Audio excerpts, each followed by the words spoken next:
ಆದರೆ ಯಾಕೆ ಅಂತ ಗೊತ್ತಿಲ್ಲ. ಇದನ್ನು ಸರಿಯಾಗಿ ನೋಡಿ, ಇಲ್ಲಿ ಲಿಸನ್, ಕರೆಕ್ಟಾಗಿ ನೋಡ್ಬೇಕಿಲ್ಲ. ಇದನ್ನು ಬಿಡಿಸಿ ಬರ್ತೀನಿ ನಾನು, ಹೇಳಿ, ಇದನ್ನು ಬಿಡಿಸಿ ಬರ್ತೀನಿ.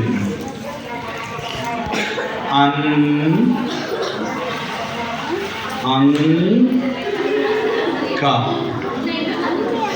ಇದನ್ನು ಬಿಡಿಸ್ತೀನಿ. ಮಂಚ,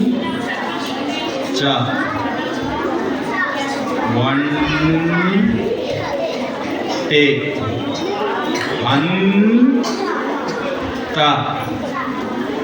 ಹಂಪೆ,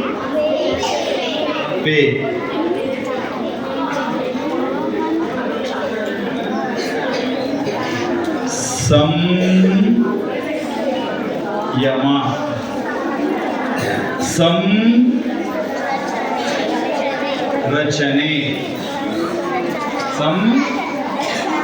ಗಮನಿಸ್ತಾ ಇದ್ದೀರಾ? ಸಂವಹನ,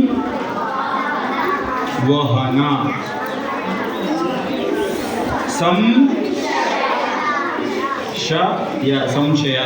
ನೆಕ್ಸ್ಟ್ ಈಗ ಕರೆಕ್ಟಾಗಿ ನೋಡಿ, ಲುಕ್ ಹಿಯರ್ ಚಂದ್ರಶೇಖರ. ಅಂಕ, ಮಂಚ, ಒಂಟೆ, ಹಂತ, ಹಂಪೆ, ಸಂಯಮ, ಸಂರಚನೆ, ಸಂವಹನ, ಸಂಶಯ, ಈಗೇನಾದ್ರು ಸಂಬಂಧ ಗುರುತಿಸ್ತೀರಾ?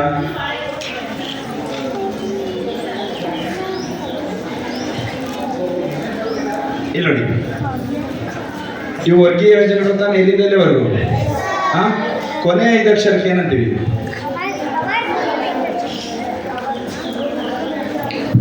ಈ ಕೊನೆಯ 5 ಅಕ್ಷರ ಇದಾವಲ್ಲ, ಅವಕ್ಕೆ ಏನಂತೀವಿ? ಕರೆಕ್ಟ್, ಯಾರು ಹೇಳಿದ್ವಿ? ಅನುನಾಸಿಕ.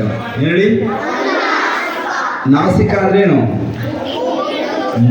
ಮೂಗಿನ ಸಹಾಯದಿಂದ ಉಚ್ಚಾರಣೆ ಮಾಡುವಂತಹ ಅಕ್ಷರಗಳಿಗೆ ಅನುನಾಸಿಕ ಅಂತಾರೆ. ನೋಡಿ, ಕರೆಕ್ಟಾಗಿ ನೋಡ್ಕೊಳ್ಳಿ.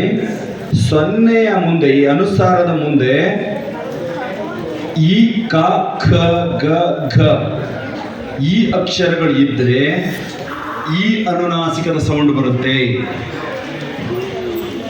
ಗೊತ್ತಾಯ್ತಾ? ಈ ಉದಾಹರಣೆ, ಇನ್ನೊಂದು ಪದ ಬರೀತೀನಿ ನಾನು. ಮಂಗ, ಏನ ಬರ್ತೀವಿ? ಇದು ಮಂಗ ಅಂದ್ರೆ ಇದೇ ಸಾಲಿನ ಅನುನಾಸಿಕ ಇದೆಯಲ್ಲ, ಅದರ ಸೌಂಡ್ ಬರುತ್ತೆ. ಗಮನಿಸಿ, ಅರ್ಥ ಆಯ್ತಾ?